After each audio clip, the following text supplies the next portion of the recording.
Hey everyone, Nick here. So today I have a little bit of a different video than I usually do. Today I'm going to be ranking all the houses at Universal Studios Halloween Horror Nights in Orlando, Florida. So for those of you that might not know, Universal Studios has Halloween Horror Nights on both coasts, Orlando and Hollywood. I've been going to the Orlando one now for 4 years. Went in 2016 and I got addicted. It is amazing. I look forward to this for 12 months. I was there last weekend for 3 straight nights. It's the best time of my life. Every year, it just gets better and better. It's incredible. So what happens there is you got these haunted mazes or haunted houses, and then there are scare zones. When you're walking through the park, there's different scare zones where you got scare actors coming at you, and they're all different themed and things like that. It's incredible. The mood and atmosphere is just amazing at this place. And like I said, I'm addicted.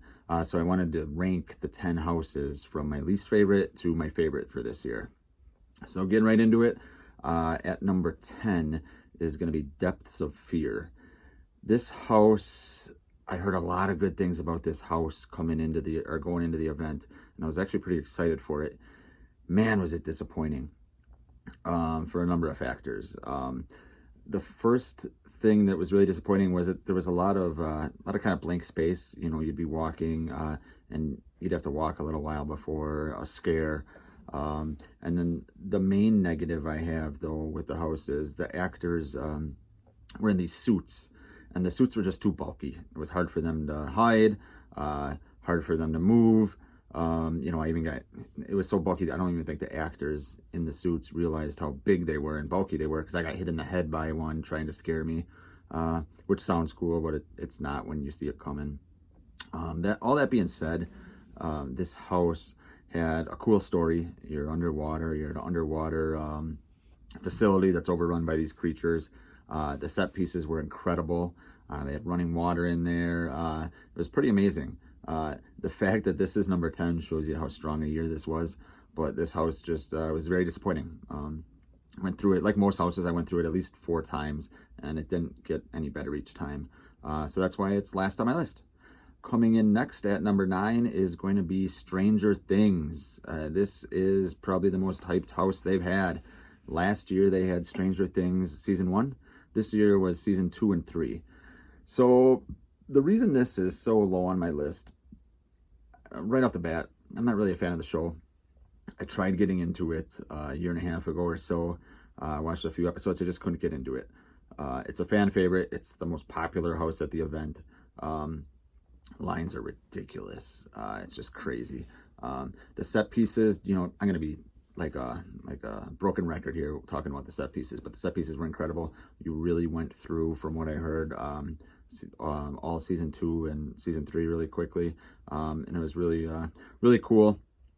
Some good scares at the beginning. The Demogorgon, whatever the hell it's called, got me a couple times at the beginning and end, and then there was a lot of cool things to walk through. I was like being on a set of a movie, or I guess in this case a TV show. But that's at number 9 on my list. Moving right along to number 8 is Jordan Peele's Us. Tough house to rank for me. It was pretty cool. You walked in and you felt like you were in the movie. It was pretty eerie and unsettling. You basically went through the whole story, but once again, a few blank spaces. It was cool walking through the mirror maze at the beginning. It was very eerie, and then you went kind of through the movie. I will say though, there was one part at the end where you walk into a room and you had on both sides just maybe 6 or 8 mannequins on each side standing there. Only some weren't mannequins, some were scare actors. So that was pretty cool and pretty scary walking through that house. But it is at number 8 on my list. Number 7 is Ghostbusters. Super fucking cool house. This was kind of their White Whale property. Every year I went, it seems like they've had a property that's kind of, I call it their White Whale. Last year it was Poltergeist, which is my favorite house of all time. Year before that it was The Shining, and the year before that it was The Exorcist. But this year was Ghostbusters. Fun house, just cool as hell. You know, just like I've been saying, it's like walking right into the movie. You started out in the New York Library, and then you kind of follow the script of the movie. Very cool. The reason it is so low on my list, as cool as it was, is there wasn't that many scares. It was a cool house. It was being in the movie, but there wasn't as many scares as I would have liked. So that's why it's at number 7. Coming in at number 6 is the most fun house of the list, Killer Clowns from Outer Space. So last year they had a Killer Clown Scare Zone. It was so popular they brought it back and made it a house. And it was awesome. Fun. Just fun. It's one of those houses where, you know, you get scared, but it's not really a scare. It's more like, oh, laugh. You know, you get scared and then you just laugh and laugh and laugh. And that's what I expected from this house. The reason it's higher than some of the other ones on the list is it was just more fun. It was a fun experience. It smelled like cotton candy. They had the big Clownzilla at the end. You know, basically step by step through the movie, like I've been saying all night here. And yeah, it was a fun house. So that's why it's at number 6. Getting into the top 5. Number 5, this was actually my most anticipated house leading up to the event. The fact that it's at number 5, I won't say it was disappointing. It just, the houses above it just shown a lot brighter. So number 5 is Graveyard Games. Super fucking cool house. What they did in this tent was nothing short of incredible. It was actually like you were walking through a graveyard. And I think the story was some teens were playing some games in the graveyard, and real spirits and stuff came to life. This is bad to say. The reason it's at number 5 is there's not a lot of things that were memorable about it. So that's kind of why it's at number 5 for me. I was also pretty drunk a lot of times when I went through there, so that might not have helped. But there was a lot of scares. It's just hard to remember the specifics of the scares. But once again, super cool set piece and just a great house overall.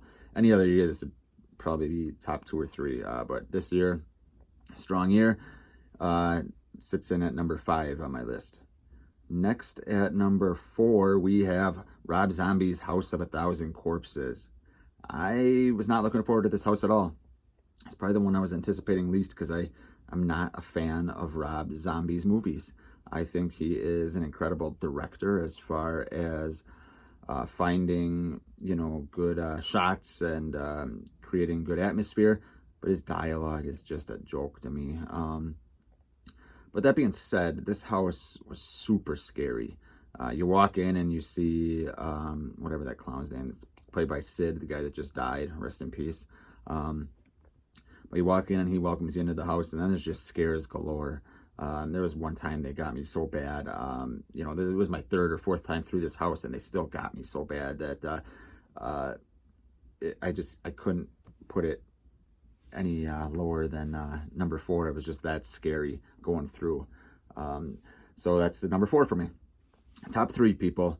3 is probably my most surprising house on the list. You know, I kind of just said that about House of a Thousand Corpses, but this one was even more surprising to me, and that was Nightingale's Blood Pit. So the story with this house, you're in ancient Rome, I want to say. There's gladiators and shit like that, and these creatures have attacked them. So this is just blood and gore everywhere. It was unbelievable how scary this house was. You know, things popping out of every orifice. You know, you got doors opening up, you got windows opening up, and these creatures are just attacking and attacking and attacking. And because it's gladiators, you got blood everywhere. Super cool. Super cool house. I loved it. This is probably the house I went in the second most. That's how cool it was. Every time you went in, you saw something different. It got me, once again, like all these houses, especially at the top of the list, it got me so bad.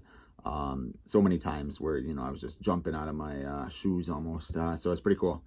So that's at number 3. Top 2. Number 2 is going to be Universal Monsters. Oh man, this was so cool. Basically, with this house, you had all the classic monsters and others that, you know, you might consider classics, you might not. So you had Frankenstein, Wolfman, Bride of Frankenstein, Dracula, Phantom of the Opera, Swamp Thing, and you kind of, it kind of went from layer to layer. Like you started out in, I want to say like Wolfman's lair, and then all of a sudden you turn a corner and you're in Dracula's lair, and then Frankenstein, and then all of a sudden you're at Swamp Thing and Phantom of the Opera. Coolest house I've been in a long time, maybe ever. You know, it just like it's titled Universal's Monsters. It's just classic monsters coming at you, and it was really cool to be in. So that's at number 2. And my top house might be in my top 3 all time is going to be Yeti Terror of the Yukon. This house, holy fuck. I've never been scared so bad in my life. It's a fucking Yeti coming after you. It doesn't sound scary. Basically, the way this house goes is you start out and it's cold. It's snowing in there. It's cold. I don't know how they do it besides cranking the air and throwing some snow particles from the ceiling. But basically, you enter and you're kind of in the Yukon, and it's almost like a desolate village, and you can tell something happened there. And then as you're going through, you see bodies, and then Yetis start coming at you around corners and shit like that, and it's scary.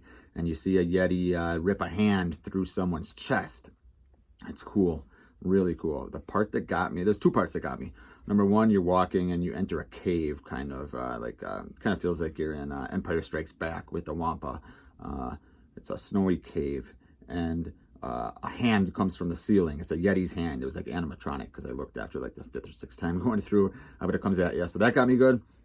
And then my first time through, right probably about 20 seconds to the end, this Yeti just unleashed on me every corner. I got scared so bad, I almost crawled out of there. My knee hit the ground. I was jumping like 4 Yetis in a row. Just got me so bad. I couldn't breathe. I was laughing and I was terrified. My heart was beating hard for like the next 20 minutes. Probably the most I've ever been scared in a house, which anyone that's been to this event with me knows how scared I can get in these houses. Not scared, it's kind of like a fun scared.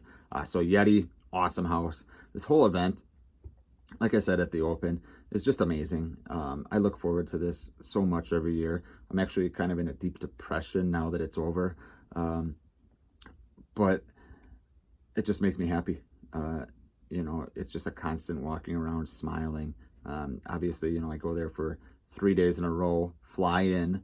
I spend more on this trip than I spend going to Mexico, believe it or not. It's just incredible. So that's the ranking of my houses. If you like HHN and have a different ranking, let me know.